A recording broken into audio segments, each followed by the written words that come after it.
Mesdames, Messieurs, bonjour. Je suis Baké Goroso, ingénieur de la formation et des systèmes d'emploi. Bienvenue au Café des métiers, le podcast qui fait un focus métier. Il s'adresse essentiellement aux élèves et aux étudiants.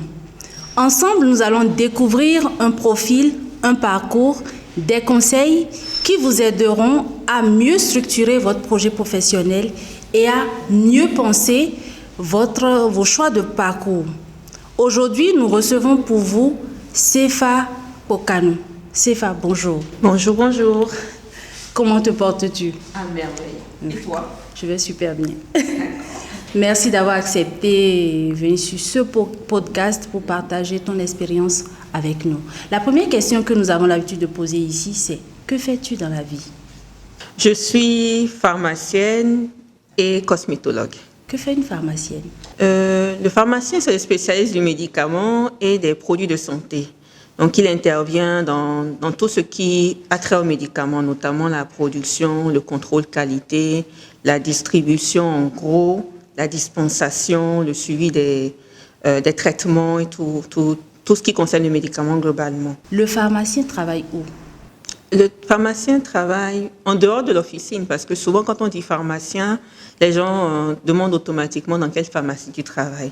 Le pharmacien travaille dans l'industrie parce que sans sa présence là-bas, il n'y aura pas les produits déjà disponibles à vendre. Il travaille dans le laboratoire de contrôle qualité. Le pharmacien peut être biologiste aussi. Il peut également travailler à l'hôpital comme pharmacien hospitalier. Dans ce cas de figure, il est amené en fait à décider des protocoles de traitement des malades avec les médecins spécialistes qui entourent ce malade. Le pharmacien peut aussi dans les institutions de contrôle ou de régulation justement du monde du médicament et des produits de santé. Dans l'industrie, comme je l'ai dit tout à l'heure, ça peut être la production des médicaments, ça peut être la conception des dispositifs médicaux, ça peut être également dans la production des autres produits de santé, notamment les produits cosmétiques, la phytothérapie et tout ce qui va avec. Depuis que tu parles, on entend pharmacie, on entend officine. Est-ce que tu pourrais préciser un peu le terme officine? L'officine, c'est une sorte d'établissement pharmaceutique où les produits pharmaceutiques sont dispensés. Donc, produits pharmaceutiques et produits de santé. Donc, c'est là où on va pour aller acheter ces médicaments ou demander conseil quand on a un problème de santé, pour pouvoir, si possible, avoir des médicaments conseillés par le pharmacien ou être référé vers qui de droit.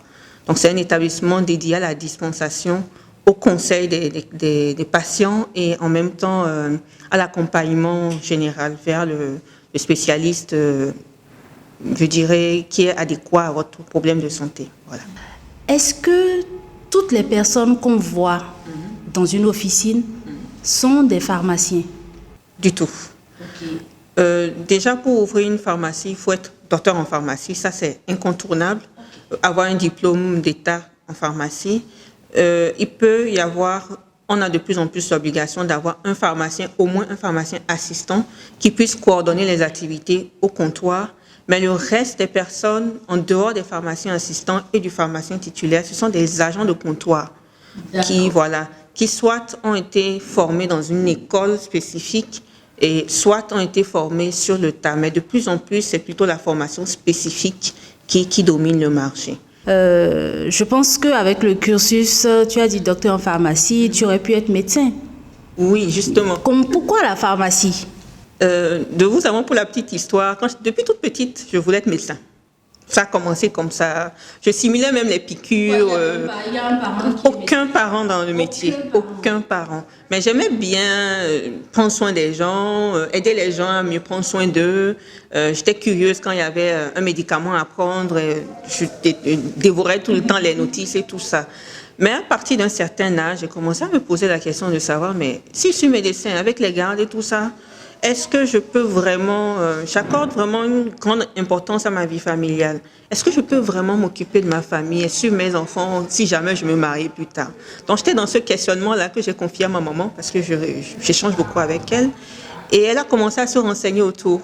pour savoir, mais est-ce qu'il n'y a pas un métier paramédical qui pourrait m'aider à assouvir cette envie d'aider les gens et en même temps avoir quand même une vie, entre griffes, un peu moins contraignante. Donc c'est là où elle est tombée sur une connaissance qui lui a parlé justement de la pharmacie. Et elle m'en a parlé, j'ai pris ça à bras ouverts justement. C'était difficile de passer de médecin à pharmacien? Non, du tout. Du tout? Non, non. Quand tu t'es mise dedans, quand tu as commencé à exercer le métier de pharmacien, les aspirations que tu avais ont été plus ou moins comblées. Tu t'es sentie bien à ta place? À fond. À fond. Même avant de commencer à exercer, déjà même au moment où je suivais les cours, le parcours professionnel, le parcours universitaire, je me suis dit que j'étais vraiment à ma place. Quel regard porte la société sur un pharmacien? Souvent, on nous appelle vendeur de médicaments.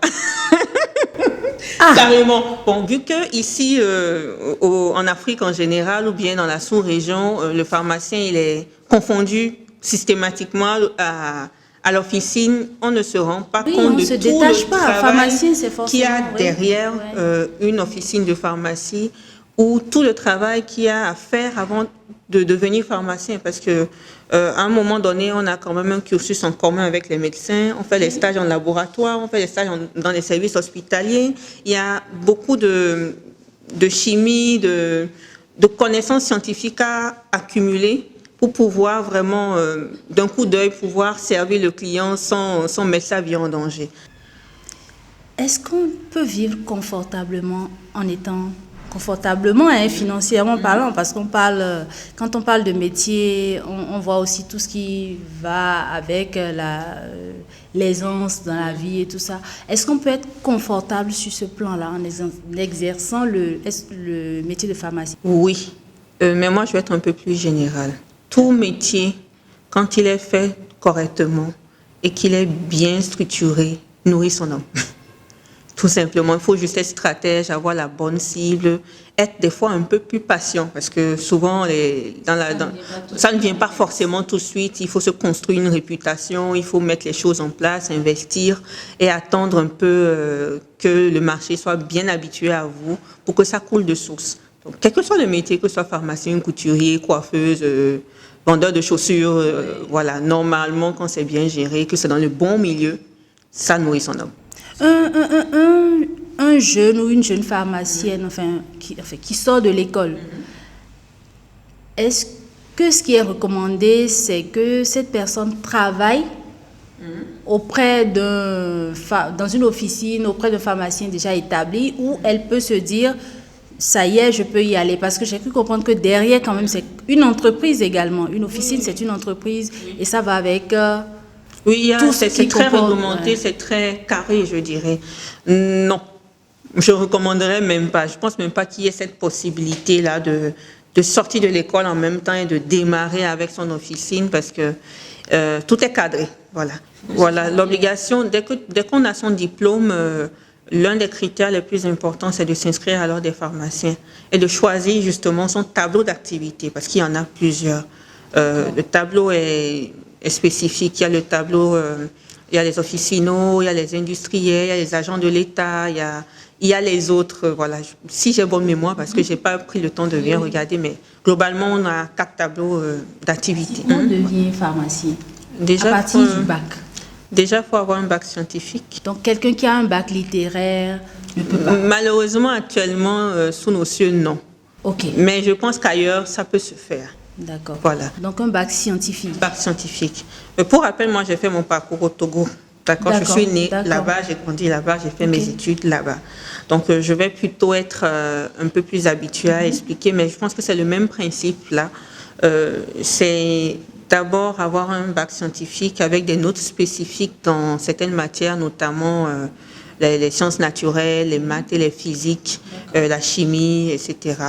Donc, après ça, on s'inscrit en première année, c'est sur l'étude des dossiers, ailleurs sur concours directement.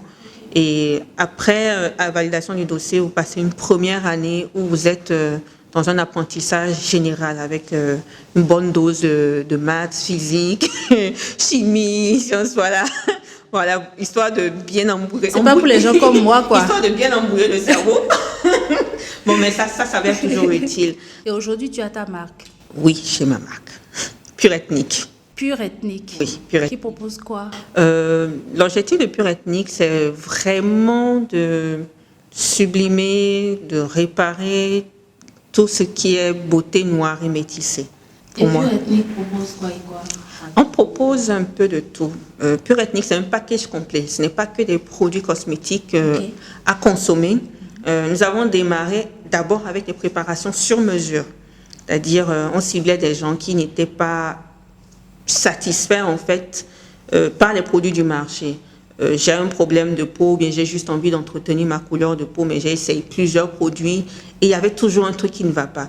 Donc, ces personnes-là, on prend le temps de discuter avec eux pour connaître leurs particularités et monter un produit spécifique à leurs besoins. Donc, c'est de fil en aiguille, en fait, au fil des préparations personnalisées, que les produits ont commencé à prendre forme parce qu'il y avait certains qui ont commencé à se faire demander de plus en plus. Donc, il y avait ce côté-là. Il y a aussi le côté aider les gens à prendre soin d'eux. Des fois, on a les produits devant soi, on a tout ce qu'il faut, mais on ne sait pas comment les utiliser, ou on les utilise mal et on se retrouve à des brûlures, on se retrouve à des problèmes qui ne devraient pas être là. Donc, aider les gens à trouver la bonne routine à travers des consultations beauté et tout ça. Et il y a également le côté soins qui a été développé il y a bientôt 6 mois, avec un centre, une salle dédiée justement aux soins esthétiques et aux soins de bien-être complet. Donc, les produits touchent à tout. Je suis plus amoureuse de la peau, mais certains clients m'ont tiré et m'ont amené vers quelques soins pour les cheveux également. Okay. Voilà, on touche un peu à tout. D'accord, merci. Est-ce que tu as une anecdote à raconter? Là, tu peux rester en officine, comme tu peux en sortir. Mais on reste dans le domaine de la pharmacie. Anecdote. Oui. Bon, là, peut-être que cette anecdote va avoir un double tranchant.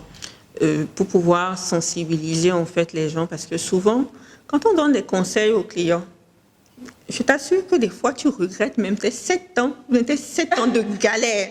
Non, c'est la vraie vérité. Que ce soit en... C'est dur les études en pharmacie? Ma soeur. Mais en 3e année, j'étais comme ça. J'ai perdu du poids parce qu'il y a tellement de cours à faire, à beaucoup de choses à assimiler en peu de temps. Et il y a des fois des matières qui n'ont pas d'enseignants qui représentent l'entreprise, cette matière-là dans le pays. Donc, il y a des cours de mission. Des fois, on te chope. Ça va vite, quoi. Ah, ça va vite. On peut te faire le programme d'1 an, 2-3 semaines. Et en même temps, pendant que tu es là, tu dois suivre le cours, tu dois préparer l'évaluation et tout. Donc, pendant cette période-là, on a presque plus de vie sociale des fois. Donc, c'est pas évident. C'est bon à savoir. Oui, c'est pas évident. Donc, comme je le dis, après toutes ces années de galère-là, on se retrouve devant un patient qui peut-être vient pour demander un médicament parce qu'il suppose qu'il a une maladie. Oui, ça voilà. C'est bon, hein. Moi, j'ai eu une dame, par exemple, qui était ménopausée. Elle vient là de bouffées de chaleur. Tout ce qu'elle a décrit là, on comprend que c'est... Moi, je sais que c'est une bouffée de chaleur par rapport à son âge. J'ai demandé même la récurrence de ses menstrues, tout ça. Elle disait non, que ça partait. Mais apparemment, elle n'avait pas été très informée là-dessus. Elle était focus sur l'infection. Tout ce qui se passe dans le corps humain, quand c'est bizarre, le patient classique se dit que c'est une infection.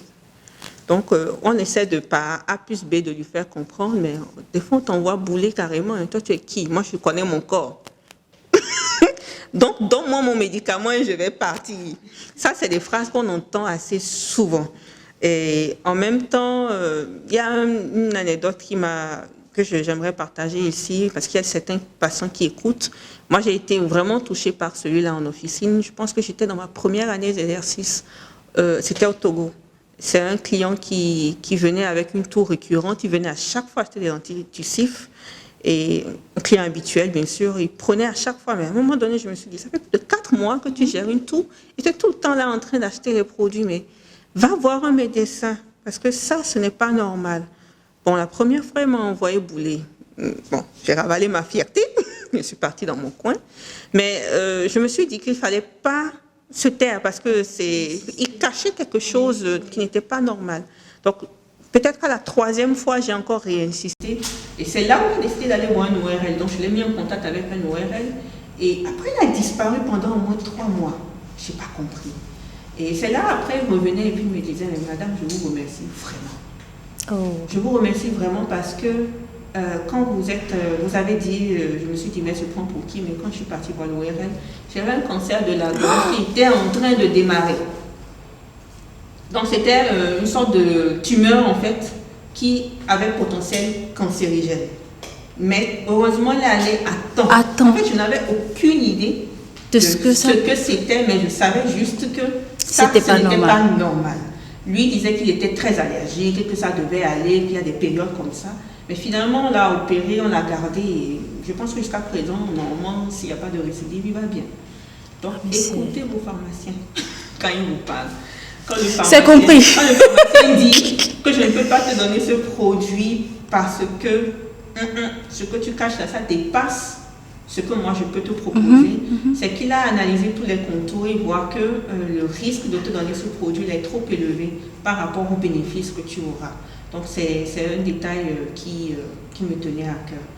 Que dirais-tu à une jeune fille ou à un jeune homme qui voudrait faire des études et devenir pharmacien? Quel conseil lui donnerais-tu? Foncez. Tout simplement. De foncer ici, il sait qu'il a, comment on dit, une âme guerrière, je veux dire, déjà pour affronter le parcours qui n'est pas forcément évident et qui sait qu'il aime vraiment aider les gens. Parce que c'est quand même au-delà du côté pécunier, il faut avoir cet amour ou bien cette patience des fois, parce que même le pharmacien a des heures, des fois on reçoit des messages si jamais on fait l'erreur d'écrire à un client ou de donner son contact personnel, tu peux t'appeler à n'importe quelle heure des fois. Donc il faut avoir cet amour des gens en fait. Sinon à un moment donné on devient invivable avec les clients, c'est pas très intéressant. Merci Sefa. Merci à vous qui nous suivez. Nous sommes à la fin de ce podcast. Merci d'être venu partager ton parcours, ton expérience. Et je rappelle que ce podcast a été réalisé par l'agence Tomaro en collaboration avec le Centre d'employabilité francophone de l'AUF Bénin. Merci à tous, merci à toi Sefa. C'était un super moment, un super moment. Et à vous, je dis à bientôt pour un nouvel épisode.